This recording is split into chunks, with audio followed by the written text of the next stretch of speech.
Hello all, the final weekend recap of the season. Everything else will just be recaps of what's going on in the Europa League and Champions League tournaments, which, of course, we will have plenty of watch-alongs for, except for on Friday, this coming Friday, since I will be out of town. Apologies there. I'm Adrian, by the way, thanks so much for joining me, and let's start this show off in England.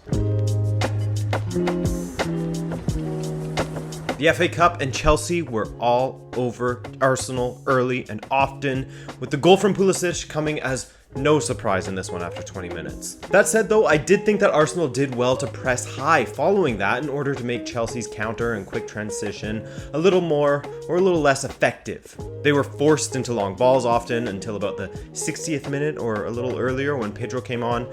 I felt they had more control in their build-up. But I mean, that's jumping ahead as Aubameyang did equalize for Arsenal from the penalty spot.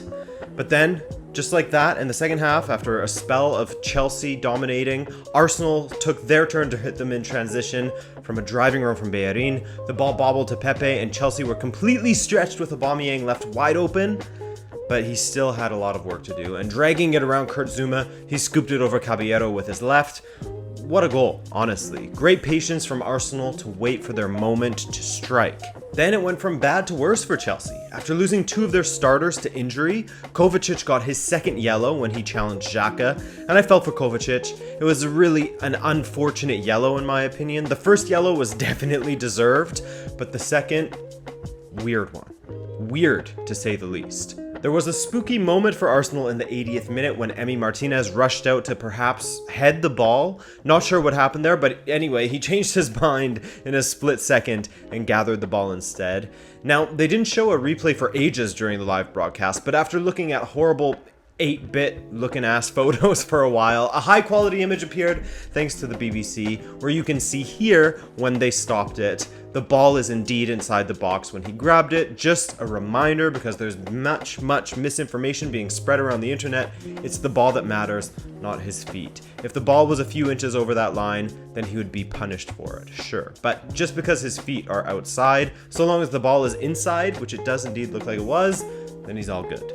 For Arteta to set up his team quite well to deal with Chelsea following that opening 20 minutes, he made the adjustments necessary and he got the double with the club.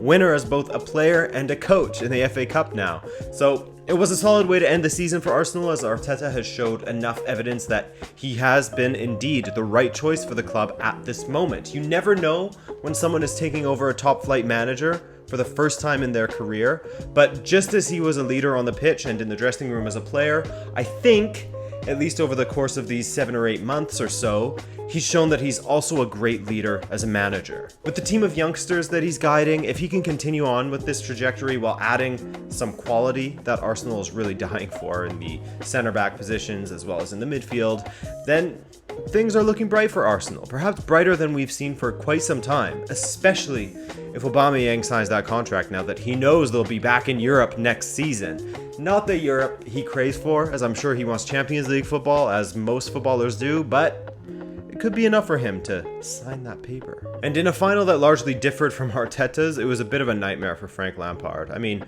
2 important injuries in Pulisic and Azpilicueta, and then another one for Pedro at the end there. The unfortunate red card, the likes of Willian and Ruben Loftus-Cheek unavailable from the outset due to injury. I mean, everything that could go wrong did go wrong, and their season isn't up yet. They next head to Munich to take on Bayern Munich after they conceded 3 in the first leg at home. So it's going to be very difficult for them. Beyond difficult, I think. So yeah, Arsenal's 14th FA Cup. I was honestly confused at first when I saw David Luiz, the first of the bunch at least, wearing that number 14 kit, but it clicked shortly after.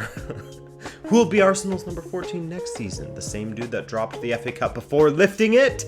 Or someone else? That moment was amazing, by the way.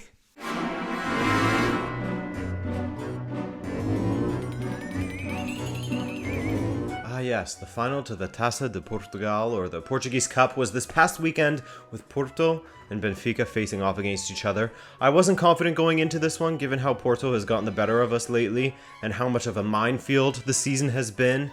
But whenever it's a cup final, you never know, right? It's a one-off match. Reasons to be optimistic. Yeah. Well, Benfica were horrible. again. They were horrible again to start the match. They were horrible throughout the match. They didn't get a single strike on target in the first half. Their passing was terrible, especially in comparison to how well Porto were playing.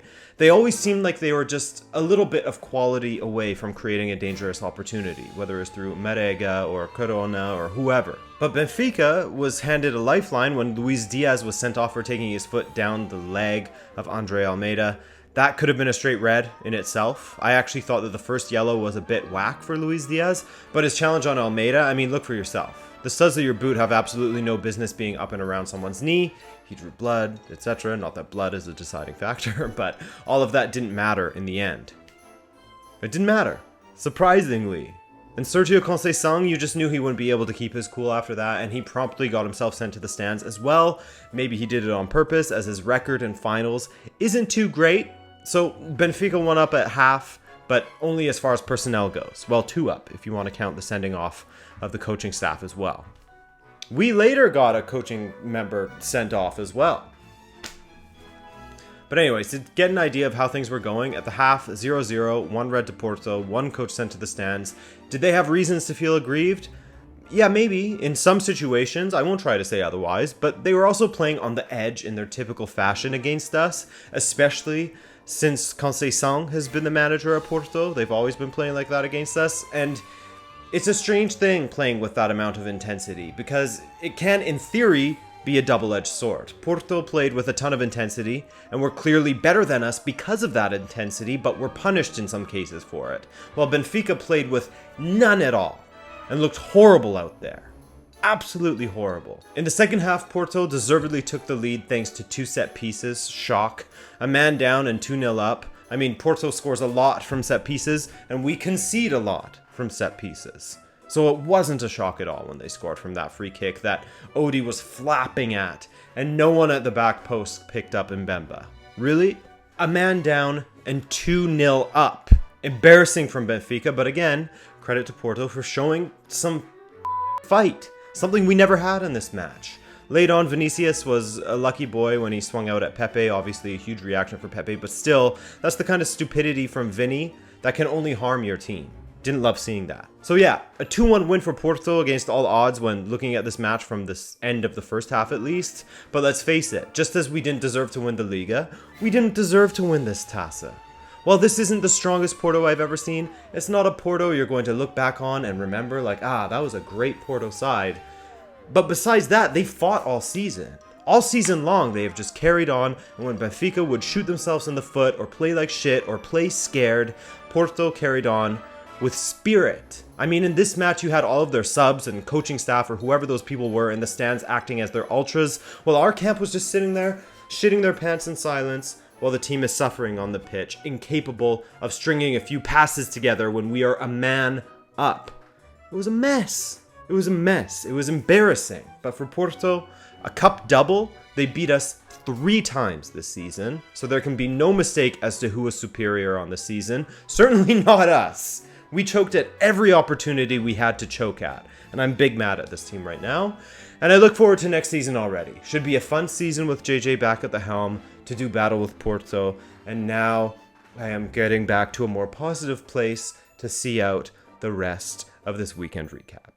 I am just frustrated with how this club has been run. I am frustrated with how some of these players have been playing, their lack of commitment, and I just hope for better next season. Italy played its final round of matches this weekend, and one of the biggest matchups was undoubtedly Inter versus Atalanta, as the 2 Nerazzurri clubs fought it out for second place in the standings.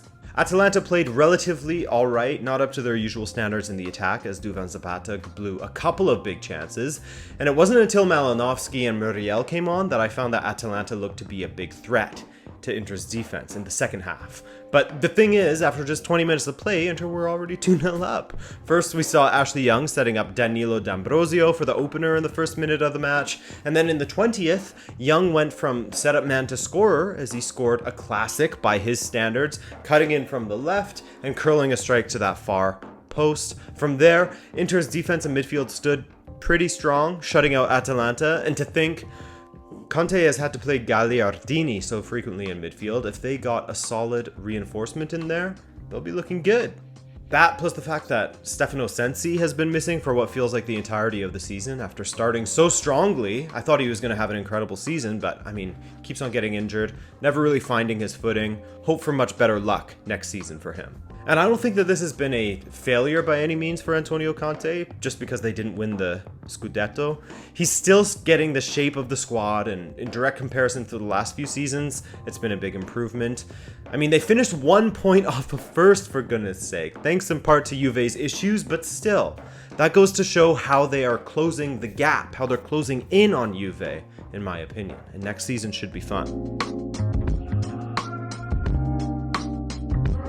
Speaking of Juve, they rested a few players, quite a few, as Sarri gave starts to Zanimacci, Muratore, and Rabona. Muratore wasn't so bad, to be honest, and nobody was as bad as Danilo, in my opinion. This man is not the answer, and they definitely would have been better off forging ahead with Cancelo, and I won't hear otherwise. I'm joking, but if you have a genuine argument for Danilo being a better player than Cancelo, I'm open to it, and I don't want to hear about the trophies he has won as part of the Real Madrid side where he was a second choice player. I won't allow it. I want to hear right now who you'd bet your money on if you had a choice between Cancelo and Danilo. But yeah, Juve rested many players for this match as they look ahead to their date with Lyon, and it really showed as Roma dealt with them quite easily. Roma, by the way, had been in great form coming into this one as well, as they were on a 3-match winning streak and 7 matches unbeaten, and they made it 8 matches unbeaten to close out the season with 4 wins on the trot, beating Juve 3-1 in Juventus' own stadium. Things looked so promising for Juve early as Rabiot set up Higuain after 5 minutes, but the wheels came off for Sarri's side as once again they dropped points from a winning position, an unwanted habit of theirs this season. Kalinic drew Roma level, and a brace from Perotti sealed the 3 points for Roma. After recently announcing that Pioli would be the man that Milan would stand by, Milan have continued their great form. They beat Cagliari 3-0 as Ibrahimovic scored yet again, ensuring that they closed out the season with a 12-match unbeaten run that saw Zlatan score 7 and assist 4 since he returned on July 1st. Still questions over whether he'll stay with Milan, but I think it would be mutually beneficial for him to do so. In total, he had 11 goals and 5 assists from 20 appearances for Milan, which is very impressive for a 38-year-old, and I mean, Maldini was recently quoted as saying that Ibra is part of AC Milan's future. I'm sure he'll sign that contract very soon.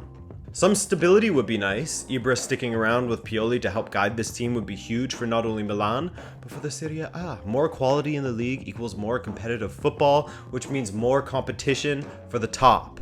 We need that. Speaking of competition, I'm also interested to see how Gattuso does with his Napoli side, now that we've seen him have control since about December. They closed out the season with a great 3-1 win over Lazio, a positive end before Napoli go and take on Barcelona at the Camp Nou.